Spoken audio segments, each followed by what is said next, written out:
안녕하세요 여러분, 자인스쿨 김자인 멘토입니다. 오늘 포스코 DX 알아볼 텐데 마감 4월 27일 월요일 오전 11시여서 오늘 영상 기준으로 딱 6일 남았고요. 여러분 오늘 영상 기업 분석부터 세계 문항 전략까지 한 번에 정리해 드릴 거예요. 끝까지 보시면 자소서 한 편 뚝딱 나옵니다. 그러니까 그냥 그대로 따라와 주시기만 하면 돼요. 같이 가보자고요. 자, 먼저 기업 분석부터 한번 보도록 할게요. 첫 번째 챕터는 산업 동향을 좀 볼 텐데 포스코 DX가 뭘로 돈을 버는 회사인지, 어떤 차별점이 있는지 이런 것들을 좀 알아보려고 합니다. 우리가 제일 먼저 봐야 될 거는 우선 IT하고 OT라는 단어를 좀 보셔야 돼요. IT는 뭐냐면 우리가 흔히 이야기하는 그 IT 기술의 IT예요.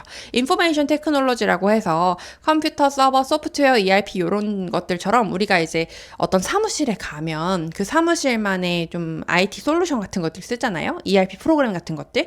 그런 것들도 지금 포스코 DX에서 다루고 있고, 두 번째로 OT를 다루고 있습니다. 이 OT가 여러분들이 좀 생경할 텐데, OT 같은 경우에는 오퍼레이셔널 테크놀로지라고 해서 공정 설비를 제어하는 현장 기술을 의미합니다. 지금 포스코 DX 같은 경우에는 IT를 다루는 회사하고 OT를 다루는 회사가 합병돼가지고 만들어진 회사예요. 그래서 IT도 다루고 OT도 다루는 회사다, 이렇게 이야기를 해주시면 좋을 것 같습니다. IT 대기업들도 요즘 OT나 AI 쪽으로 꾸준히 확장을 하고 있긴 해요. 예를 들면 삼성 SDX의 넥스트 플랜트, LG CNS의 팩토바, 이런 것들을 봤을 때 우리가 굉장히 IT 기업들도 AI를 활용해서 공정 자동화나 이런 시장들에 좀 진출하려는 노력을 하고 있어요. 그렇지만 포스코 DX 같은 경우에는 이미 자회사 안에서 IT, OT를 같이 하는 작업을 오랫동안 해왔기 때문에 그런 점들이 조금 더 다른 기업과의 차별점이 라고 볼 수 있다는 거죠. 포스코 DX의 결정적 차별점이 또 있는데요. 우선은 아까 말씀드린 IT, OT의 통합 이력이 있고요. 두 번째로는 포스코 그룹의 어떤 이미 잘 짜여진 데이터 테스트 베드가 있죠. 우리가 기본적으로 포스코 하면 생각나는 어떤 용광로에서의 이미지, 그다음에 크레인 이런 것들을 이미 다루고 있기 때문에 실전 자산을 좀 충분히 가지고 있는 회사다라고 이야기해 주시면 좋을 것 같습니다. 그다음에 제가 포스 프레임에 대해서 좀 설명을 드려야 될 것 같은데, 스마트 팩토리 통합 플랫폼을 가지고 있는 회사고 이걸 철강 조립 식음료로 확산하고자 한다, 이렇게 적혀져 있어요. 근데 이렇게 보면은 여러분들이 이해하기가 어려울 거예요. 이걸 제가 조금 더 자세하게 설명을 하면, 이게 이제 여기서 적혀져 있는 포스 프레임에 대한 설명인데, 우리가 공장에도 두뇌가 필요합니다. 포스프레임이 그 두뇌 역할을 하는 건데, 공장 센서가 1초에 수천 개씩 데이터를 쏟아내요. 그걸 사람이 다 볼 순 없잖아요. 그러니까 포스프레임이 실시간으로 데이터를 받아서 AI로 분석하고 공장한테 이렇게 한번 일을 해봐 하고 명령까지 해주는 거죠. 특히 철강이나 석유, 화학처럼 불이 한번 꺼지면 막 수억씩 날아가 버리는 그런 큰 공장들 있죠. 이런 연속 공정들을 전용으로 해서 AI 플랫폼을 다루고 있는 게 이제 포스코가 만든 포스프레임이고, 이게 세계 최초라고 합니다. 그래서 포스코 제철소는 물론이고 LS M&M, 풍산 이런 대기업들 공장에도 활용이 되고 있다고 해요. 그래서 공장을 스스로 굴러가게 만드는 한국산 AI 시스템이다, 이렇게 이해해 주시면 좋을 것 같아요. 자, 이어서 그렇다고 하면 이걸 팔아서 돈을 얼마나 버냐도 굉장히 중요한 부분이죠. 자, 과연 포스코 DX가 돈을 얼마나 벌고 있냐, 지금부터 한번 확인을 해보면 OT 분야에서는 무려 52%의 매출을, 그리고 IT 서비스 분야에서는 45% 분야의 매출을 내고 있다고 합니다. 생각보다 뭐 어떤 한 축이 확 쏠리는 게 아니라 비등비등하게 가고 있다, 이런 느낌이 오시죠? 그래서 이 관련한 회사들이 매출을 벌어오는 데 있어서 제일 핵심적인 사업이 세 가지가 있다고 합니다. 먼저 첫 번째로 PGPT라는 게 있어요. 프라이빗 GPT라고 해서 포스코 그룹 전용 생성형 AI 플랫폼입니다. 37개 계열사에서 2만여 명이 이미 실제 업무에서 활용을 하고 있기 때문에 이제 3번 문항에 AI 활용 경험 같은 거 물어볼 때 살짝 한번 녹여볼 수 있겠죠. 그 다음에 지금 최근에 어떤 실적으로는 인천국제공항의 BHS라고 해서 수화물 처리 시스템을 만든 경험이 있습니다. 우리가 공항에서 짐 붙이면은 그 짐이 막 자동으로 돌아다니잖아요. 그 인프라들을 구축하는 걸 포스코 DX가 했고, 또 세 번째, 한진택배의 메가허브 물류센터, 어떤 대형 물류 자동화 시스템도 포스코 DX의 작품으로 이미 만들어져 있는 거죠. 그래서 어떤 그룹 바깥, 포스코 그룹을 벗어난 그 바깥으로도 계속 외연을 확장하고 매출을 만들기 위해 노력하고 있는 곳들이다라고 이해해 주시면 좋을 것 같습니다. 자, 여러분, 오늘 그래서 과연 우리가 했던 이 기업조사 내용을 어떻게 우리가 문항 분석에 넣을 수 있을 것인가 이 얘기를 한번 해볼 텐데요. 여러분 혹시 마스터 자소서 써놓으셨나요? 마스터 자소서를 써놓으셔야 어떤 문항이 나오든 빨리빨리 대응을 할 수 있습니다. 핵심 경험 어떤 것들 넣을지 우리가 빠르게 판단을 해야 되는데 협업 경험, 직무 연관한 강점들 이런 것들 2개 정도 써놓으시고 또 직무랑 연결지어서 지원 동기 쓸만한 거 미리 하나 정도 해놓으셔야 요런 포스코 같은 스탠다드한 문항들이 나왔을 때 빨리 쓸 수 있어요. 그래서 굉장히 저는 포스코 DX의 문항 3개가 아주 마음에 들거든요. 핵심적인 거 딱 3개만 물어보잖아요. 글자 수도 짧고. 그러니까 너무 걱정하지 마시고 여러분들이 이미 가지고 있는 경험에서 어떤 것들 쓰면 좋을지 지금 한번 얘기해 보자고요.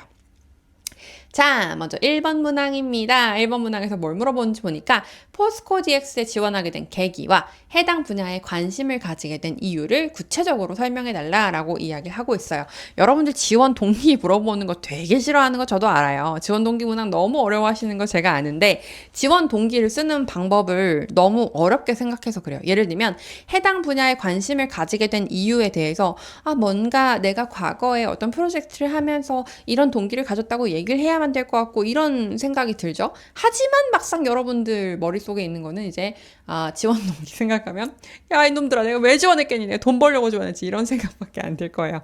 그래서 제가 지원 동기 쓰시는 프레임을 아예 대놓고 드릴 테니까 그거 한번 따라해 보시는 거 추천드릴게요.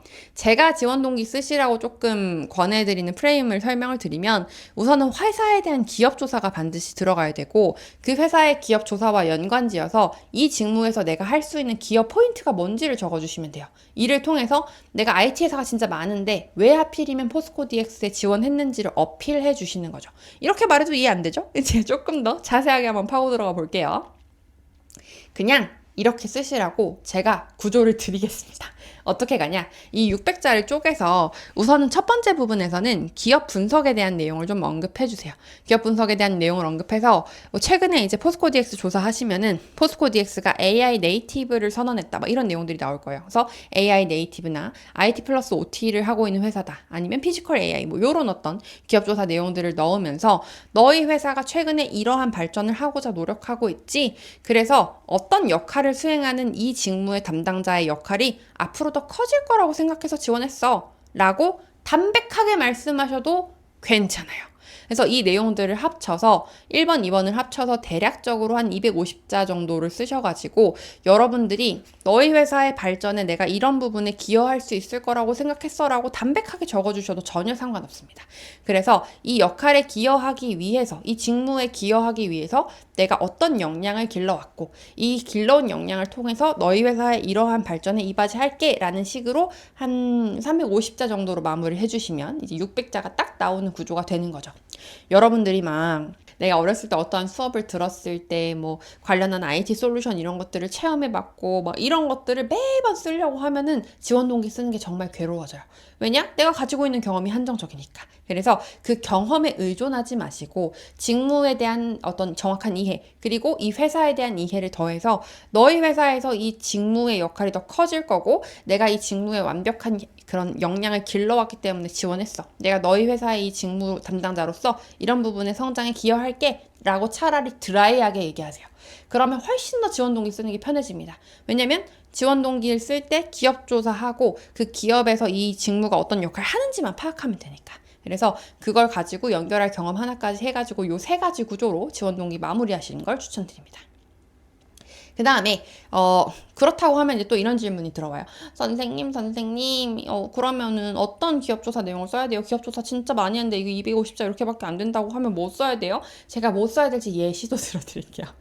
일단 아까 말씀드린 것처럼 포스코 DX가 2026년에 우리가 사무와 현장 전면에서 활용 가능한 AI 전환을 일으키겠다 해서 AI 네이티브 컴퍼니를 선언했어요. 이런 내용을 써주시면서 AI 네이티브 컴퍼니로 나아가는 포스코 DX에서 이 직무의 어떤 담당자로서 이런 역할을 하려고 지원했다 써주셔도 좋고요. 그 다음에 2번째 IT, OT 통합한 거 제가 계속 말씀드리고 있죠. 이 회사는 IT만 강조해도 안 되고 OT만 강조해도 안 됩니다. 둘 다 이야기를 해줘야 되는데 이런 IT, OT 둘 다 할 수 있는 이 배경 그리고 공정 데이터를 포스코 그룹 전반에서 볼 수 있는 이 배경을 봤을 때 내가 이 직무, 이 기술을 담당할 때 어떤 점에서 너희 회사와 시너지를 만들 수 있을지 이런 것들 좀 얘기해 주시면 좋을 것 같고요. 그 다음에 피지컬 AI 관련해 가지고도 좀 얘기를 해보시면 좋을 것 같아요. 피지컬 AI가 뭔지 궁금하신 분들도 되게 많으실 텐데 피지컬 AI는 좀 챗 GPT처럼 채팅이나 말하는 AI가 아니라 주변 상황을 카메라나 센서로 인식해가지고 실제 물리적인 기계를 직접 움직이는 AI예요. 예를 들면 공장에 이렇게 로봇 팔이 있죠. 이렇게 삑삑삑 움직이는 로봇 팔이 있으면은 이 로봇 팔이 상자 크기를 보고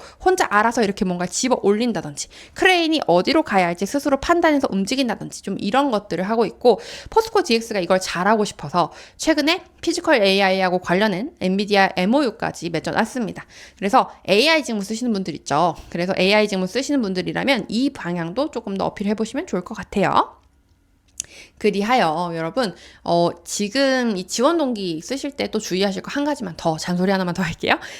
지원 동기 쓸 때 회사 얘기는 30-40%만 하시고 결국엔 내 얘기를 60-70% 담아내야 됩니다. 이렇게 하지 않고 비율이 반대로 가잖아요. 그러면은 기업 소개서직은 자기소개서가 아니에요. 그래서 이게 자기소개서가 될 수 있도록 여러분들이 저런 내용을 꼭 한번 넣어주시길 부탁을 드리고요. 자, 그 다음에 이어서 2번 문항 설명 들어가겠습니다. 2번 문항은 지금 여기서 제일 중요한 내 경험을 여기서 배치해야 돼요. 왜냐면 해당 분야에서 타인과 차별화될 수 있는 전문 역량은 무엇인지 구체적으로 설명해 주세요 라고 이야기하고 있기 때문에 정말 이 직무에 있어서 내가 강조하고 싶은 역량 한 가지를 제대로 배치해 주셔야 됩니다. 이것도 제가 구조 정확하게 드릴 테니까 그냥 따라오세요. 어떻게 하시면 되냐? 우선 첫 번째는 지금 이 첫 번째 문항, 이 문항에서 말하고 있는 바가 타인과 차별화될 수 있는 전문 역량이 뭐냐 이거잖아요. 이걸 그대로 받아오세요. 차별화될 수 있는 저의 전문 역량은 무엇입니다. 라고 정확하게 이야기를 해주시고 그걸 딱 한 가지만 고르세요. 여러분들은 자꾸 어떤 특징이 있냐면 자꾸 역량 김밥 천국을 만들어요.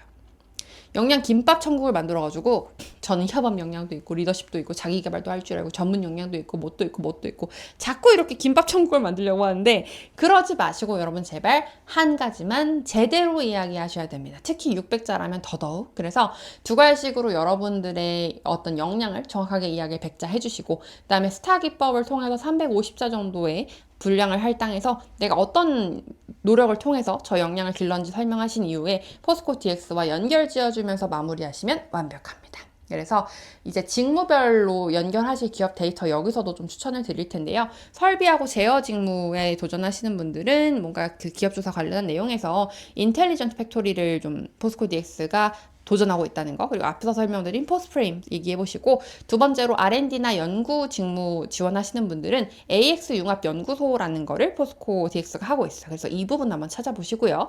세 번째로 AI나 데이터 관련 직무 쓰시는 분들은 2025년에 R&D와 관련해서 포스코 DX가 어떤 실적을 내고 있는지 이런 내용도 좀 찾아보세요. 그러시면 좀 쓸만한 건덕지가 생길 겁니다. 아셨죠? 나열하지 마세요, 여러분. 이거 다시 한번 강조드려요. 김밥 천국 만들지 마시고 멋진 미슐랭 파스타, 미슐랭 3스타 파스타 한 접시 만든다고 생각하고 접근하셔야 돼요. 아셨죠?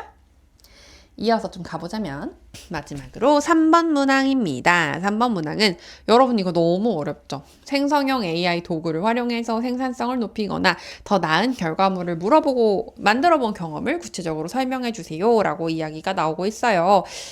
근데 요거는 여러분 꼭 기억해 주셔야 되는 게 뭐냐면 뭔가 여러분한테 엄청 대단한 걸 요구한다고 생각하시면 더 어려워질 거예요. 그게 아니고 좀 더 여러분들이 가지고 있는 경험 안에서 내 역량, 내 능력치를 생성형 AI로 최대한으로 이끌어낸 경험을 얘기해 보시면 너무 좋을 것 같아요.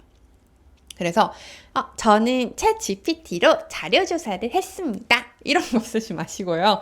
이런 것보다 정확하게 어떤 문제가 있었는데 그 문제를 어떤 생성형 AI를 활용해가지고 해결한 경험 한 가지를 얘기하시면 되는 거예요. 문제 해결 경험. 어떤 문제 해결 경험이 있냐.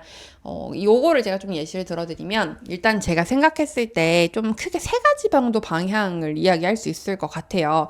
우선 첫 번째로 되게 전공 수업을 어려운 전공 수업을 들었어. 아니면 도저히 이해가 안 되는 내용을 내가 지금 배워야 되는 상황인데 그런 어려운 개념을 AI를 활용해서 빠르게 배워가지고 심화했던 경험 이런 것도 괜찮고 두 번째로 반복적인 업무를 AI로 자동화해서 빠르게 끝냈다. 예를 들면 설문조사를 했는데 거기서 텍스트 분석을 할 때 내가 AI를 활용해서 긍정 키워드, 부정 키워드 빠르게 뽑아낸 덕분에 분석에만 집중할 수 있었다. 이런 것도 괜찮죠. 세 번째, 내가 원래 잘 못하는 거 예를 들면 디자인 이런 것들을 AI를 활용해가지고 내가 좀 완성도를 끌어올렸다. 뭐 나노바나나나 아니면 미드전이나 이런 것들을 통해서 뭐 보고서가 됐든 뭐가 됐든 이런 어떤 완성도를 끌어올린 경험이 있다. 이런 것도 괜찮습니다. 그래서 이렇게만 풀어도 굉장히 여러 가지 AI 경험들 쓸 수 있으니까 그런 게 있을지 한번 찾아보세요.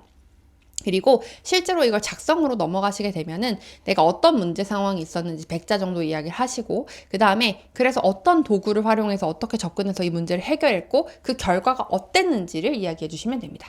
마지막에 포스코 DX도 지금 PGPT도 하고 있고 AI 인플로이도 도입하고 AI 오퍼레이터도 도입하고 있는데 이런 AI 역량이 굉장히 중요해질 텐데 앞으로 내가 이걸 발휘해서 이렇게 하겠다. 이런 것들 마무리 지어주시면 너무너무 좋겠죠. 그래서 여러분들이 지금 되게 굉장히 그래서 여러분들이 지금 연결할 기업 데이터도 한 번 더 확인을 해드리면 제가 아까 PGPT 말씀드렸죠? 37개사에서 2만 명이 이미 쓰고 있는 그룹 전용 멀티 LLM을 이미 도입을 했습니다. 그래서 PGPT하고의 연결을 한번 지어보시고 그 다음에 AI 인플로이, AI 오퍼레이터도 열심히 도입을 하고 있거든요. 사무 영역에서의 자동화, 제조 현장에서의 AI 운전 여러분들과 좀 맞아 떨어지는 경험이 있다면 한번 이야기해보시면 좋을 것 같습니다. 그리고 지금 그것 말고도 또 생성형 AI POC, 뭐 HMI 경량화 뭐 굉장히 다양한 것들 진행하고 있으니까 여기 있는 키워드들 중에서 나하고 맞는 거 하나 골라가지고 기업 분석에 연결해 주시면 너무 좋을 것 같아요. 자, 그래서 오늘 포스코 DX 한번 마무리해 봤는데요, 여러분. 4월 27일 월요일 11시까지 딱 6일 남았습니다. 제가 너무 감동적이었던 댓글이 있어서 좀 소개를 해보려고 하는데 하나정보 쓸 때 도움이 너무 많이 됐다면서 포스코 DX 기업 분석도 부탁드린다라고 적어주셨어요. 이렇게 써주시면은 제가 달려올 수밖에 없겠죠, 여러분. 여러분 또 기업 분석 궁금하신 것들 잘 이해 안 되는 것들 있으시면 언제든지 얘기해 주시고요. 그리고 부디 영상의 좋은 점이나 아쉬운 점 선생님 이런 것도 궁금해요. 이건 어떻게 쓰면 좋을까요? 혹은 이거 잘 이해 안 되는데 좀 더 설명해 주세요. 이런 거 언제든지 댓글 달아주시면 제가 최대한 설명해 드릴게요. 그리고 원하시는 기업 분석도 언제든지 얘기해 주시면 다음 편에 녹여볼 테니까 여러분 저는 항상 지금 제가 초대형 거대 유튜버가 아닙니다. 제가 지금 구독자가 100명이 안 돼요. 100명이 안 되기 때문에 여러분들 댓글을 남기시면 저의 원앤온리가 될 수 있어요. 저의 원앤온리가 되고 싶지 않으신가요, 여러분? 혹시 댓글을 달아주시면 제가 진짜 궁금한 것들도 시간 되면 최대한 다 답변 드리고 또 다뤄드리고 싶은 기업 이런 것들도 언제든지 적어주시면 최대한 반영을 해볼 테니까 저의 초기 구독자로서 여러분들 꼭 요 특혜를 누르시길 바랍니다. 언제든지 댓글 남겨주세요. 여러분 그러면 포스코 DX 마무리 잘 하시고 여러분들의 앞으로의 취업 길에 제가 든든하게 함께 갈 수 있도록 노력하겠습니다. 그럼 여러분 화이팅! 구독, 좋아요, 알림 설정 부탁해요.